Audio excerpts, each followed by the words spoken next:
Welcome to Paul and Barbie's Backyard Garden. We're obviously not in the garden, but we are in the kitchen tonight because we're going to make some beef jerky on the Weber Kettle Grill. The ingredients you're going to need is whatever kind of meat that you want to use. This is just round steak, thinly sliced. It's a cheap meat, pretty lean, no fat on it. It was $11.63. Soy sauce, Worcestershire sauce. This is Weber Chicago steak seasoning, but you could use any type of all-purpose seasoning that to your taste.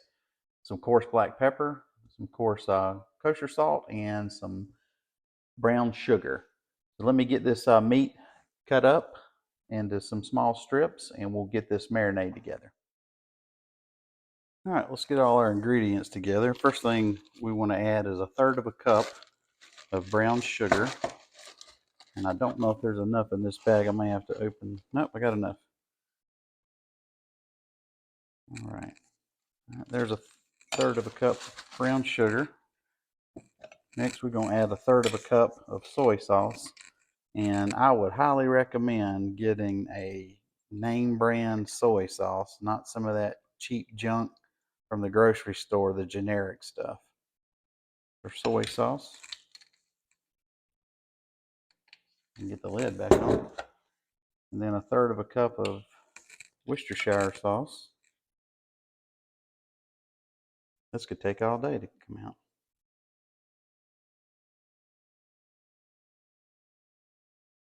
I'm impatient.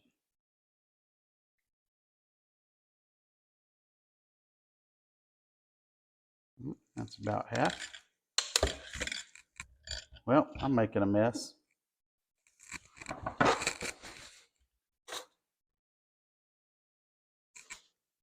I don't know how much I just lost, so we'll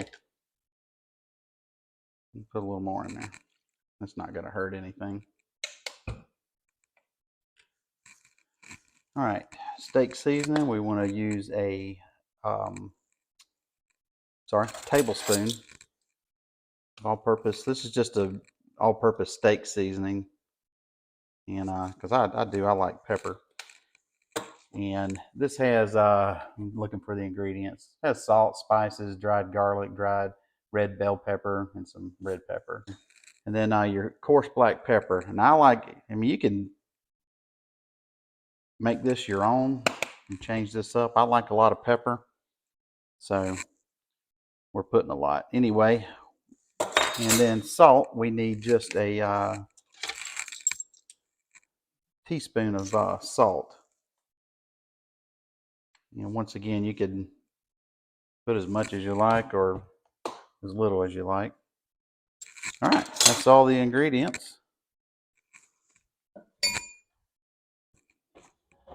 I obviously have no future of having my own cooking show. All right, so we just want to get all this mixed up really well. And what we're going to do, we're going to pour this over the meat. Let me, you probably can't even see it from there. I've got all the meat cut into strips. You can see that okay. This was 1.4 pounds, so we're just shy of 1.5 pounds. So what we're going to do, we're going to get this soaked and we're in the refrigerator and let it marinate all night. All right, we've got our marinade all mixed up.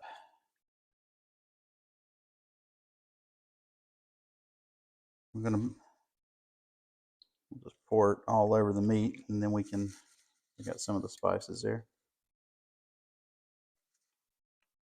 All right.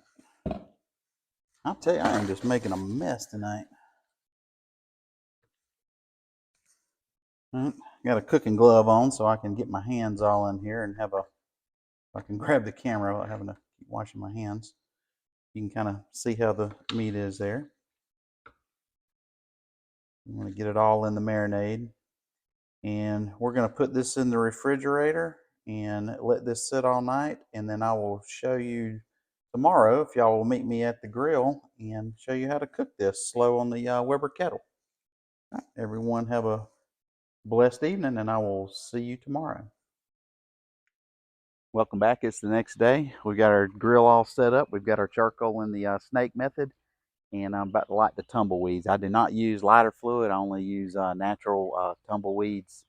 That way you don't have any lighter fluid taste.